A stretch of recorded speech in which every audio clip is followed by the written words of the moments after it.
අද දවසේදී අපි කතා කරන්න යන්නේ වෙනස්ම මාතෘකාවක්. අපි විෂන් ටෝක් වලින් හැමදාම කතා කරන්නේ වෙනස් මාතෘකා නිසා අද නම් හැමදේටම වඩා ටිකක් වෙනස් විදිහේ මාතෘකාවක් තමයි කතා කරන්න යන්නේ.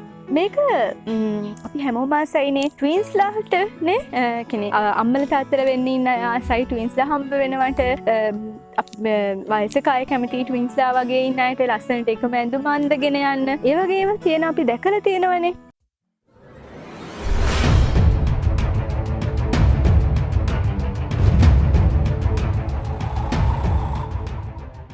අපි අද කතා කරන්න යන්නේ මේ ට්වින්ස්ලා කාලයත් එක්ක සමහර වෙලාවට වෙනස් වෙනවා. ඒගොල්ලන්ගේ පෙනුම, රූපය, ගතිගුණ, තන පතන විදිය පවා වෙනස් වෙන්න පුළුවන්. මේක කොහොමද වෙන්නේ කියලා තමයි අද අපි කතා කරන්න යන්නේ. ට්වින්ස්ලා ඇති වෙන විදි දෙකක් තියෙනවා. කොහොමද මේ ට්වින්ස්ලා ඇති වෙන්නේ කියලා අපි මුලින් අඳුරගෙන ඉන්න පාය. ට්වින්ස්ලා ඇති කරනවද නැද්ද කියන එක ඩිපෙන්ඩ් වෙන්නේ අම්මා මත. ට්වින්ස්ලා ಜಾති දෙකක් ඉන්නවා. එක කොටසක් අපි කියනවා මොනොසයිගොටික් ට්වින්ස්ලා කියලා. ඒ කියන්නේ ඒක යුක්තාණුක ට්වින්ස්ලා කියලා. ඊළඟට අනිත් කට්ටිය අපි කියනවා ඩයිසයිගොටික් ට්වින්ස්ලා කියලා. ඒ කියන්නේ ද්වියුක්තාණුකයි කියන එක. හරි. බලමු මේක කොහොමද ඇති වෙන්නේ කියලා. මොනොසයිගොටික් ට්වින්ස්ලා ඇති වෙන්නේ අම්මගෙන් පිට වෙන ඩිම්බය තාත්තගෙන් ඇති වෙන ශුක්‍රාණුවත් එක්ක එකට එකතු වෙලා හදන යුක්තාණුව දෙකට බෙදිලා. එතකොට ඒගොල්ලෝ වර්ධනය වෙන්නේ එකම ඩිම්බය සහ ශුක්‍රාණුවෙන් ඇති වෙන එකම යුක්තාණුව දෙකට බෙදීමෙන් නිසා මේගොල්ලෝ හැමෝම කියන්නේ මේ ට්වින්ස්ලා දෙන්නම එකම විදිහකට තමයි පේන්නේ. ඒගොල්ලෝ හැමෝම කියන්නේ රූපයෙන් සමානයි. හැබැයි ඩයිසයිගොටික් ට්වින්ස්ලා කියලා කියන්නේ එහෙම අයට නෙවෙයි. අම්මගෙන් පිට වෙන ඩිම්බ දෙකක් අම්මගේ ඩිම්බ දෙකක් පිට වුණාම තාත්තගෙන් එන ශුක්‍රාණු දෙකක් එකට එකතු වෙලා තමයි ඩයිසයිගොටික් ට්වින්ස්ලා ඇති වෙන්නේ. එතකොට මේ ට්වින්ස්ලා දෙන්න එක වගේ වෙන්නේ නැහැ. මේ ට්වින්ස්ලා දෙන්න ಜಾති දෙකක්. ඒ කියන්නේ එයාලා රූපයෙන් වෙනස්. එතකොට දැන් මොනොසයිගොටික් ට්වින්ස්ලාට තමයි සාමාන්‍ය දැන් අපි කතා කරනවා දැන් ඩයිසයිගොටික් ට්වින්ස්ලාව කතා කරද්දී ඒගොල්ලෝ කොහොමද ඩිෆරන්ට් නේ? ඒගොල්ලෝ පෙනුමෙන් ඩිෆරන්ට් හැම දෙයකින්ම ඒගොල්ලෝ ඩිෆරන්ට්. හැබැයි ඒක නිසා අපි ඒගොල්ලන්ගේ පොඩක් පැත්තකින් තියලා අපි අද කතා කරන්න යන්නේ මොනොසයිගොටික් ට්වින්ස්ලා ගැන. ස්පෙસિෆයි කරන අපි මොනොසයිගොටික් ට්වින්ස්ලා කාලයත් එක්ක ඒගොල්ලන්ගේ වෙනස ඇති කරගන්නේ කොහොමද කියලා. හිතන පතන විදිහ ගැන අපි මෙතනදී කතා කරන්නේ නැහැ. මොකද හිතීම කියන එක මම බෞද්ධයෙක් මම හිතන විදිහට හිතීම කියන එක ආත්මයත් එක්ක එන දෙයක් නිසා මම දන්නේ නැහැ ඒක ජෙනටිකලි තීරණය කරන්න පුළුවන්ද කියන එක. මගේ දැනීම ප්‍රමාණවත් මදි ඒ වගේ දෙයක් කියන්න තරම්. කොට මොනොසයිගොටික් ට්වින්ස්ලා ඇති වුණාට පස්සේ මේගොල්ලෝ රූපයෙන් එකම හා සමානව හිටියට මේගොල්ලෝ එකම අම්මා තාත්තා ළඟ හැදුනොත් බොහෝ විට කාලයත් එක්ක මේ දෙන්නම එකම විදිහට ඉන්න පුළුවන්. ඒ කියන්නේ ඒ දෙන්නම එකම ජාතියේ කෑම බීම කනවනම්. එහෙම නැත්නම් එකම ජාතියේ දෙයක් දකින්නවනම්. එකම ජාතියේ ක්ලයිමේට් එකකට ඒ කියන්නේ එකම ජාති දේශගුණයක හැදෙනවා වැඩෙනවා නම් මේ දෙන්න බොහෝ විට එකම ජාතියේ විදිහට පෙන්눔 කරනවා. ඒ වගේම තමයි මේ අපි හිතමු දැන් ඒ දෙන්නව වෙන් කරනවා කියලා. අපි හිතමු දැන් අම්මටයි තාත්තටයි ආර්ථික අපහසුතා තියෙනවා. ඒ වගේ මොනවා හරි ප්‍රශ්නයක් මත එක බබෙක්ව දෙනවා ආච්චි අම්මට හදාගන්න කියලා. අනිත් බබාව අම්මයි තාත්තයි ගාව හදාගන්න. මෙන්න මේ වගේ අවස්ථාවකදී දරුවෝ දෙන්නගේ රූපය වෙනස් වෙනවා. ඒ කියන්නේ එක්කෙනෙක් තරබාරු වෙන්න පුළුවන්, එක්කෙනෙක් කෙට්ටු වෙන්න පුළුවන්. එහෙම නැත්නම් එක්කෙනෙක් සුදු වෙන්න පුළුවන්, එක්කෙනෙක් කළු වෙන්න පුළුවන්. අන්න ඒ වගේ ෆිනෝටිපිකලි ඒ කියන්නේ රූපයෙන් ඒ කෙනා වෙනස් වෙන්න පුළුවන්. මේ වෙනස ඇති වෙන්නේ හුඟක් වෙලාවටම අපි කියනවා එකට එපිජෙනටික්ස් කියලා. එපිජෙනටික්ස් කියන වචනේ සිංහල තේරුම අපි ජනන විද්‍යාව මම දන්න විදිහට මම ඒක ඉංග්‍රීසි නේම් එක නම් දන්නවා එපිජෙනටික්ස් කියලා.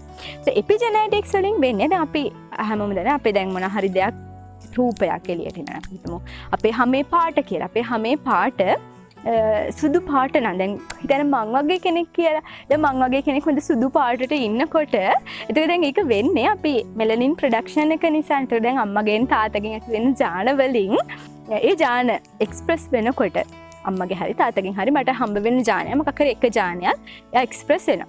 එක්ස්ප්‍රස් වෙන ප්‍රමාණය මත තමයි ඩිපෙන්ඩ් වෙන්නේ මගේ මෙලනින් කොච්චර ප්‍රොඩියුස් කරනවද කියලා.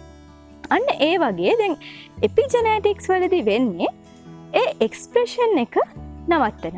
ඒ කියන්නේ දැන් විද්‍යාව ඉගෙන ගන්න ළමයි දන්නවනේ කෙමිස්ට්‍රි වලදී අපි කතා කරන මෙතිල් ගෲප්ස් ගැන. හරි. අන්න ඒ වගේ අපි කන ආහාරයේ නිතරම තෙල් සහිත ආහාරයක් අපි කනවා. එහෙම නැත්නම් අපි හරි කැමතිනේ කොත්තු, ෆ්‍රයිඩ් රයිස් ඒ වගේ කෑම කන්න. අන්න ඒ වගේ ආහාරයකට අපි නිතරම භාජනය වෙනවා නම් අපේ ශරීරගත වෙන කොලෙස්ටරෝල් ප්‍රමාණය හරිම වැඩි. මෙන්න මේ වගේ අවස්ථාවකදී අපේ ආහාරය අඩංගු වෙන මෙතිල් ගෲප්ස් ගිහිල්ලා අපේ DNA වල අපි දන්නවනේ සෛලයක් ඇතුලේ DNA තියෙනවා. මේ DNA වල තමයි ජාන තියෙන. ජාන එක්ස්ප්‍රස් වෙලා තමයි අපේ මේ අපිට ලැබෙන හැඩය ලැබෙන්නේ. හරි. එතකොට මේ ජානවල ගිහිල්ලා බැඳෙනවා. මේ ජානවල තියෙනවා බොහොම සිම්පල් විදිහට කිව්වොත් මේ ජානවල තියෙනවා ඔය මෙතිල් ගෲප්ස් බයින්ඩ් වෙන්න පුළුවන් කැලක්. හරි අපි ඒකට කියනවා ප්‍රොමෝටර් රීජන් එකක් කියලා. එතකොට මේක ගිහිල්ලා බයින්ඩ් වුණාට පස්සේ මෙතිල් ගෲප්ස් ඒගොල්ලන්ට බෑ තව දුරටත් මේක හොඳට ඒ කියන්නේ ට්‍රාන්ස්ක්‍රිප්ෂන් එක ඇක්ටිව් කරන්න. ඒ කියන්නේ ප්‍රෝටීන් එකක් නිපදවන්න අපිට අවශ්‍ය වෙන සංඝටක. අපි DNA එක mRNA එකක් කරලා ඒක ප්‍රෝටීන් එකක් කරනවා. එතකොට මේ mRNA එක නිෂ්පාදනය කරන්න නොහැකි තත්වයට මේ මෙතිල් කාණ්ඩවල මෙතිල් කාණ්ඩ ගිහිලා බැඳෙනවා. අන්න ඒක නිසා ඒ ජානය අපේ එක්ස්ප්‍රස් වෙන්නේ නැහැ. ඒ කියන්නේ එයාව පිට කරන්නේ නැහැ.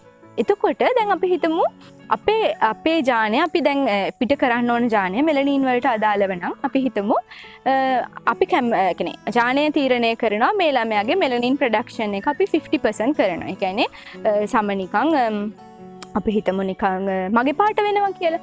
මගේ කලර් එක වෙන්න නම් එතකොට ජානය දැන් කැමති මේ පාට වෙනවට. දැන් ළමයි දෙන්නම එකතැන හිටියොත් ඒ ළමයි දෙන්නටම ඇති වෙන්නේ මගේ පාට. හරි. නමුත් දැන් අපි දෙන්න වෙනස් දැන් දෙකක හිටියොත් එහෙම කන කෑම බීම අනුව අපි එක්ස්පෝස් වෙන දේවල් UV රේඩියේෂන්ස් මේ හැම දෙයක්ම අනුව වෙනස් වෙනවා දරුවගේ තියෙන මෙලනින් ප්‍රොඩක්ෂන් එකේ ජානයේ එක්ස්ප්‍රෙෂන් එක. එතකොට ජානය තීරණය කරනවා නම් මේ ළමයා වැඩිපුර හිරු එළියට නිරාවරණය වෙන ළමයි. මෙලවට වැඩිපුර මෙලනින් අවශ්‍යයි කියලා එයා මෙලනින් වැඩිපුර ප්‍රොඩියුස් කරනවා. එතකොට මොකද වෙන්නේ? දරුවා ටිකක් ඩාර්ක් කලර් එකක් ගන්න. හැබැයි ගෙදරම නිතරම ඉන්න ළමයා නම් දැන් අපි තුමත් දෙපැත්තක ඉන්නක දැන් ආච්චි අම්මා ගාව ඉන්න ළමයා නිතරම හිරු එළියට නිරාවරණය වෙනවා. හැබැයි ගෙදර ඉන්න ළමයා එහෙම නෑ. ගෙදර ඉන්න ළමයා යන්නේ ඉන්නේ වාහනේ ගේ ඇතුළටම වෙලාමයි ඉන්නේ. ඒතර යාට වැඩිපුර හිරු එළිය ලැබෙන්නේ නැහැ. ඉතින් යාට මෙලනින් ගොඩක් අවශ්‍ය නැති නිසා ජානය තීරණය කරනවා මෙලනින් ගොඩක් අවශ්‍ය නැහැ මෙයාට කියලා. ඒකින්ද එයාගේ ජානය වැඩිපුර එක්ස්ප්‍රස් වෙන්නේ නැහැ. එහෙනම් එයාගේ මෙලනින් ප්‍රොඩක්ෂන් එක අඩු වෙනවා. ඒක නිසා දරුවෝ දෙන්න කාලයත් සමග එයාලගේ බොඩි කලර් එක වෙනස් කරගන්න. අන්න ඒ විදිහට තව තියෙනවා අපේ වර්ණ දේහ. දැන් කියන්නේ අපි දන්නනේ DNA කෙනක සෛල ඇතුලේ ගොනු වෙලා තියෙන වර්ණ දේහ විදිහට. මේ වර්ණ දේහ වල හැදෙන්නේ කියන්නේ මේ ක්‍රොමැටින් තියෙන ක්‍රොමැටින් කියන එක හැදෙන්නේ DNA වලට බයින් වෙනවා ප්‍රෝටීන් එකක්. අපි ඒකට කියනවා හිස්ටෝන් කියලා ප්‍රෝටීන් එකක්. මේ හිස්ටෝන් කියන ප්‍රෝටීන් එක බයින් වෙන විදිහ අනුවත් අපේ ජානයේ එක්ස්ප්‍රෙෂන් එක තීරණය වෙනවා.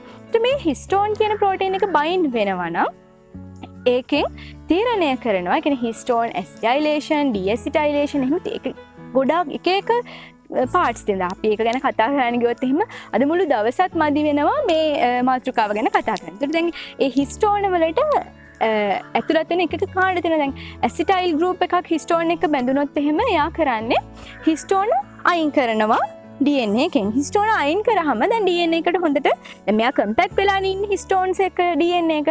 ඊට එයා දිගෑරිලා හොඳට එයා දිගෑරනවා DNA එක. දිගෑරුණාම හොඳට ට්‍රාන්ස්ක්‍රිප්ෂන් එක වෙන්න පහසුයිනේ. එයාට ජානය එක්ස්ප්‍රස් කරන්න හොඳට ලේසියිනේ.